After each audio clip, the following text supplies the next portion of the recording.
রাশিয়ার ড্রোন হামলায় ইউক্রেনের দক্ষিণাঞ্চলীয় শহর মিকোলাইভে একটি তাপবিদ্যুৎ কেন্দ্র বিধ্বস্ত হয়েছে। এতে তীব্র শীতের মধ্যে ওই এলাকার প্রায় 46,000 মানুষকে বিদ্যুৎহীন রাত কাটাতে হয়েছে। ঘরবাড়ি গরম করার জন্য প্রয়োজনীয় বিদ্যুৎ তারা পাননি। ইউক্রেনের প্রধানমন্ত্রী ডেনিস শিমহাল একথা জানান। বার্তা আদান প্রদানের অ্যাপ টেলিগ্রামে ইউক্রেনের প্রধানমন্ত্রী বলেন, এটা ইচ্ছাকৃতভাবে করা হয়েছে যাতে শূন্যের নিচে তাপমাত্রায় মানুষকে তীব্র শীতের মধ্যে রাখা যায়, মানবিক বিপর্যয়কর অবস্থা তৈরি করা যায়। ইউক্রেনের প্রেসিডেন্ট ভলোদিমির জেলেনস্কি বলেন, এই হামলার প্রভাব সুদূর প্রসারী। হামলার জেরে শহরটির 1 লাখ বাসিন্দা তীব্র শীতের মধ্যে উত্তাপ পাচ্ছেন না।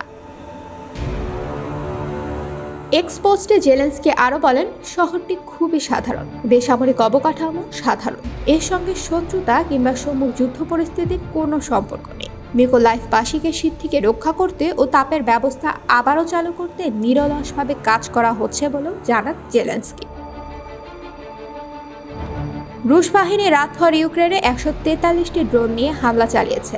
ইউক্রেনের সামরিক বাহিনী বলেছে, এর মধ্যে তারা 95টি ড্রোন ভূপাতিত করতে পেরেছে, 46টি লক্ষ্যবস্তুতে আঘাত হানতে পারেনি। ড্রোন হামলা ঠেকাতে বৈদ্যুতিক চুম্বক প্রতিরোধ ব্যবস্থা ব্যবহারের কারণে সম্ভবত এটা সম্ভব হয়েছে।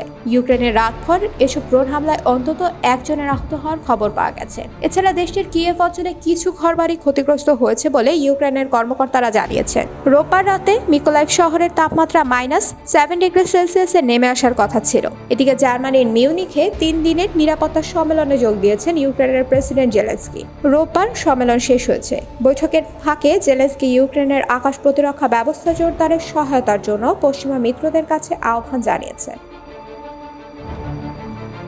জেলেনস্কি বলেন, ইউক্রেনের রুশ বাহিনীর সর্বাত্মক যুদ্ধ শুরুর তৃতীয় বর্ষপূর্তি সামনে। বর্তমানে ইউক্রেনের 20% নিজেদের দখলে নিয়েছে রাশিয়া। ধীরগতিতে হলেও ইউক্রেনের পূর্বাঞ্চলে রুশ বাহিনী অগ্রসর হচ্ছে। ইউক্রেনের সরকার নিয়ন্ত্রিত এলাকাগুলোয় গত সপ্তাহ জুড়ে আকাশপথে প্রায় 1220টি বোমা হামলা চালিয়েছে রাশিয়া। এর মধ্যে 850টি বেশি ড্রোন হামলা, ক্ষেপণাস্ত্র ছুড়েছে 40টির বেশি। তথ্য উপাত্ত বিশ্লেষণ করে একথা জানান জেলেনস্কি। এ বিষয়ে রাশিয়ার পক্ষ থেকে তাৎক্ষণিকভাবে কোনো প্রতিক্রিয়া জানানো হয়নি।